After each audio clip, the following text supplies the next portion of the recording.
Hi, this is Bob from Hobby Concepts, and here I am today with the RC4 drive Bulldozer. This thing is a beast. 60 pounds of stump ripping, dirt pushing, amazing machine. I thought the excavator was cool. The excavator is cool. This thing though is a real beast. I'm going to do something later in the video that you will find very fun. Today I'm going to tear into it, just kind of take a look inside, and I'm going to show you how to program the radio to run it with one stick. So for all you people that have this Bulldozer and want to change that, it's so much better to drive. You don't need any parts. All you do is set up the radio a little bit. It's pretty straightforward. I'll show you how. Let's get started. So here's the box that Bulldozer comes in, and as you can see, it is a monster, just like the excavator was. It weighs a ton. It was really hard for me to get it up here on the bench. So I'm going to go ahead and pull this thing out of the box, and then we'll take a good look at it. Well, here we go, fresh out of the box. I just pulled it out. It is magnificent. It weighs a ton. You can see this flopping back and forth. I'll show you one in a minute. It looks really great. The door's open. The interior is nicely detailed, just like the excavator was. I'll probably do some painting and put a driver figure in it. Lights here and here, lights here and here, and a couple lights back here. Boy, it is a big, heavy machine. Take a look at the bottom here. You can see the bottom, lots of ground clearance. Boy, I continue to be really impressed with these. Just like the excavator, everything appears to be metal, and there's lots of little small parts, so let me pull those out. We'll take a look at them. Well, it looks like we've got the radio, 6-channel FlySky radio. There's a this thing, I weighed it. It's almost 4 pounds. Goes up on the top. It's solid. It's got to be completely solid. This thing weighs a ton. I think that's what makes them work so well, is they weigh so much. There's the ripper with a replaceable tip. Some extra light buckets with light housings and buckets. I assume they give you those in case they're damaged in shipment. A couple of spare track pieces. USB cord for programming the radio. USB that probably has the instructions on it. There's a pin and a bolt and a nut. Don't know what those are for yet. Maybe something to do with the ripper. This is the brace that holds the blade from going back and forth. That needs to be installed. In this box are the actually very nice looking exhaust packs that mount up on the top here. And there's a wrench. It's a hex. There's some hex bolts on the machine in a lot of places, and this fits those bolts. There was also a couple of a quick start manual and a couple other things in there. So I'm going to go ahead and attach this brace and put some hydraulic fluid in it, and we'll fire it up and see what we got.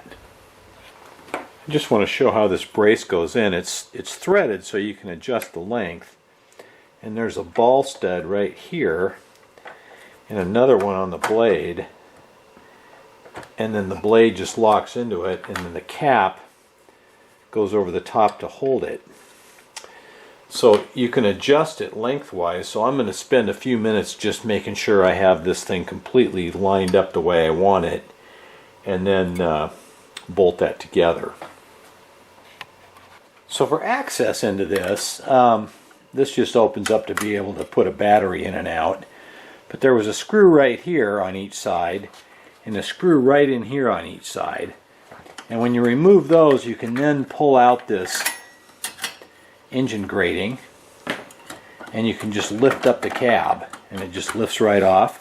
I was delighted to see there's a speaker already mounted nicely in the cab, so I don't have to mount a speaker. That's wonderful.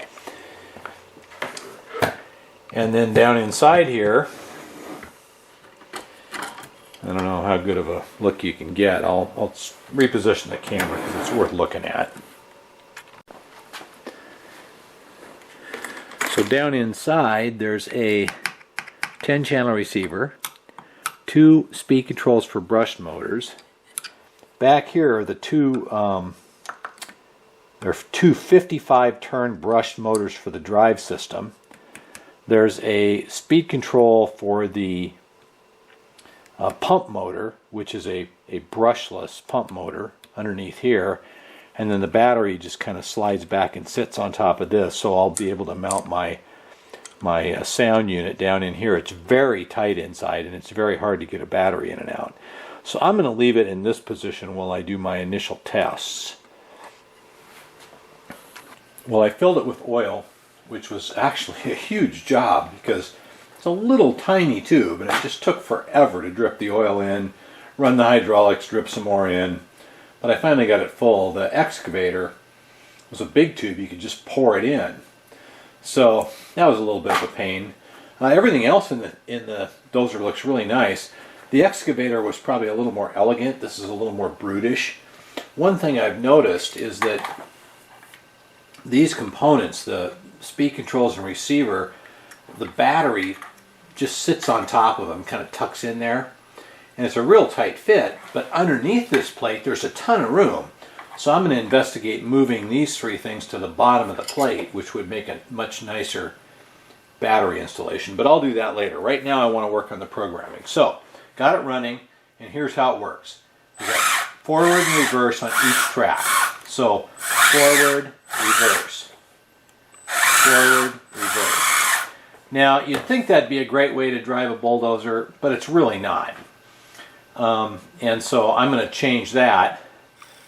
This is our hydraulic pump. So the blade up and down is on this stick, and the ripper up and down is on this stick. The blade tilt is on that, and the ripper tilt is on that. Now, as far as I'm concerned, those are all wrong. I just would find it very hard to drive. You would never know what you were doing with the blade. So I'm going to change the radio, unplug this, so that it drives like this. Forward and reverse, turning. So basically all the steering functions would be on the left for a joystick, and the blade would be up and down and left and right. So those are the functions you're going to use the most. And then I'll have the ripper on this, up and down and in and out. Okay, in order to set up the mixing on this so we can drive with one stick, we've got to do some pretty tricky programming. It's not hard, it's just the way it is. We'll go through it one step at a time. So we're going to start with the monitor, and we're going to see that forward and reverse is channel 3. Okay, so we're going to call our left track channel 3. Our right track is going to be channel 4. So when we go this direction, we want it to go forward, which would turn the tank this way, the bulldozer, and you can see that it's backwards. Okay, so the first thing we have to do is reverse channel 4. So we're going to go here, we're going to go to this, we're going to hit reverse, channel 4 is reversed. We'll go back, we'll go to the monitor. So now forward's correct, and now we have the right track going forward. So now what we need to do is mix channels 3 and 4 together, so when you push the stick forward, both tracks go forward. So in order to do that, come on, we'll go here and we'll go scroll down to mix, and we're going to mix channel 3 and channel 4, which are these two. So we're going to start with channel 3, go to channel 3 and click it. That's our master. And channel 4 is going to be our slave. Okay, and then we're following along at 100%. So let's see what that does. So we'll go back to our monitor. So now we move the stick forward, and we can see that, they both don't go forward. One goes forward and one goes backwards. Not good. So we need to fix that. And the way we're going to fix that is in the mix. So we'll go back to the mix. Go to the mix. Okay, so these need to be minus 100%. So we'll just click that, go down, go minus 100. Okay, we'll click that one.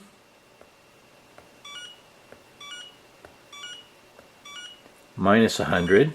So now both of those offsets are minus numbers, 100%, because we want them to be along with each other. Okay, so now when we move the stick forward, both channel 3 and channel 4 go forward. Move the stick left and right, we're only working channel 4. So now we have to do a mix from channel 4 to channel 3. So the way we do that is go back to the mix. Okay, and we're going to go to mix number 2 and set up another mix. Turn it on, and this one, the master, is going to be channel 4.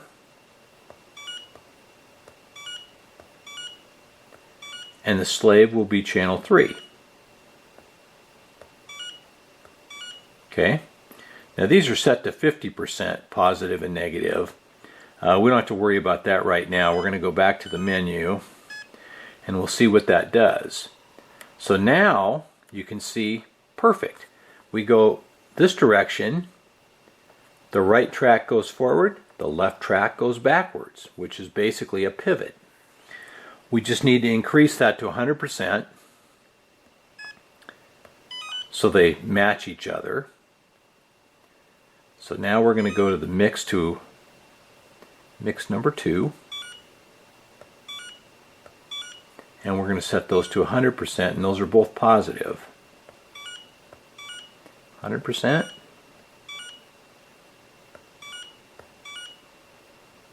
100%. Okay, that looks good. We'll go back. And now, forward, they duplicate each other, side to side, they go forward and reverse. So now what we have to do is unplug the 2 speed controls from where they're at and plug them into channel 3 and channel 4, and then we'll see how it drives. So I'm going to go ahead, unplug those, change them, and we'll see what happened. Okay, I plugged in the speed controls to channel 3 and 4, and so now when I push this forward, both tracks should go forward, both tracks should go back,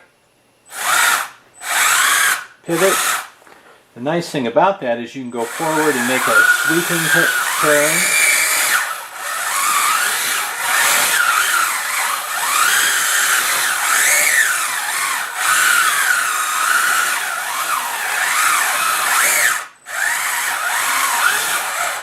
You can see how much easier that is to drive. Boy, that works even better than I thought. I am super happy with that. Didn't need any extra parts, didn't need a different speed control, didn't need anything. It was just some programming in the radio.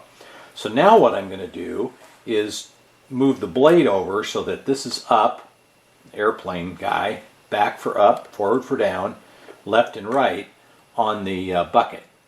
So we'll go ahead and do that, and I'll show you how I do it. I'm going to unplug this. So what I've done is the blade, remember, was on channel 4. It was on this one right here, which is now steering.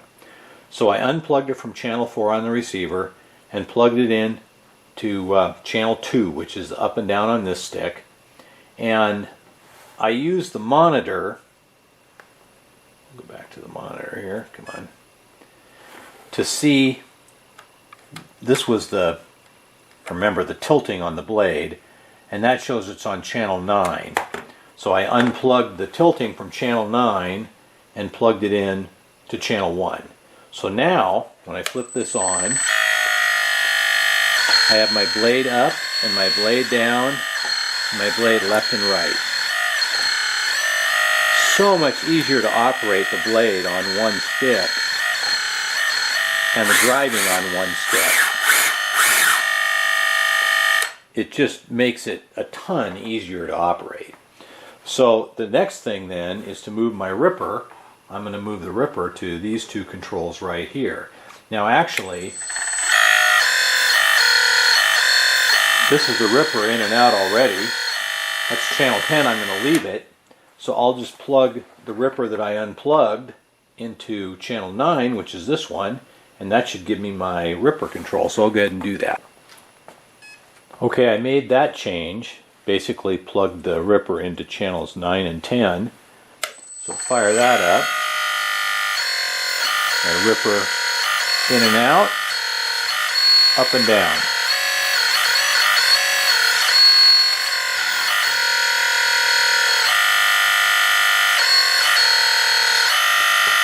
And those work fine. Now that I've got the mix done for the driving, so we use one stick to drive it, and that is very nice. I want to do a mix so that I can operate the blade without turning on the hydraulic pump. In other words, when I move the controls for the blade, the pump will turn on automatically. And the reason for that is if I'm just driving and want to, say, lift the blade, I can do it without having to turn the pump on, and that saves battery life.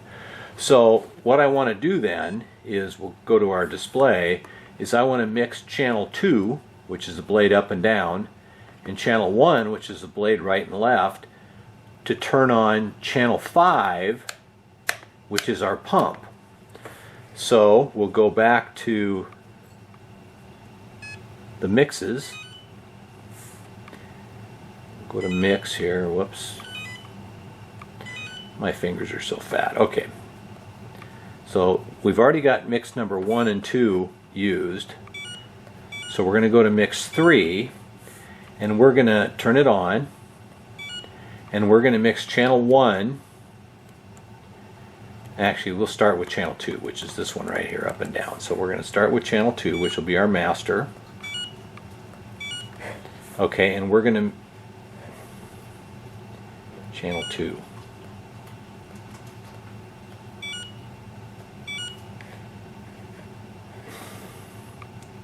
Oh, because the slave is set to channel 2, it won't work. I'm going to set the slave first. We'll set it to channel 5. Okay, and then we're going to set our master. Oh great, Winston's bumping into the stand for the video camera. To channel 2.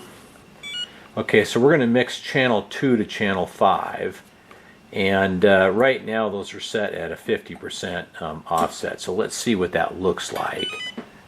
We'll go back here, go to our display screen, and okay, you can see that it moves channel 5, but it needs to move channel 5 to this side of the bar. Okay, you saw what that did in our display is when we move this, it didn't move it far enough. So we're going to change these to 100. So we're going to change this one to 100. And then we're going to change this one to minus 100.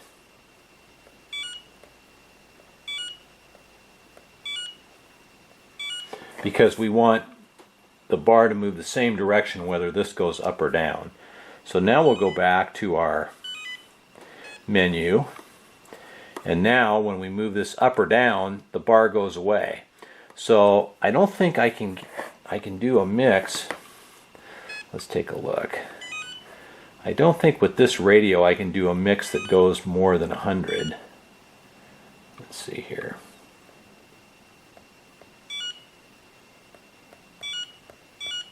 No, I can't. So that's the limitations of my mix.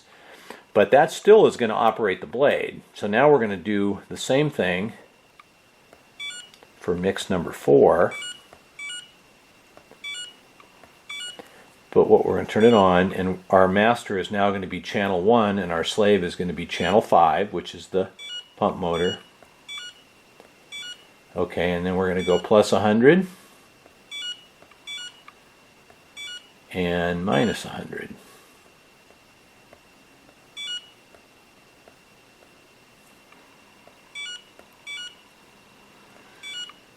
Okay, so that should work. Let's turn on the dozer and see what happens. So I've got my dozer turned on, and of course it still drives very nicely. But now I should be able to operate the blade without turning on the pump. Now you see it's pretty slow, like I said it would be, but at least I can move it without turning on the pump. And now if I turn the pump on, of course, then I got, you know, a lot quicker movement. But at least this allows me to move it while I'm driving without turning the pump on, which will save battery life. And so that's a really good mix that works good with this machine.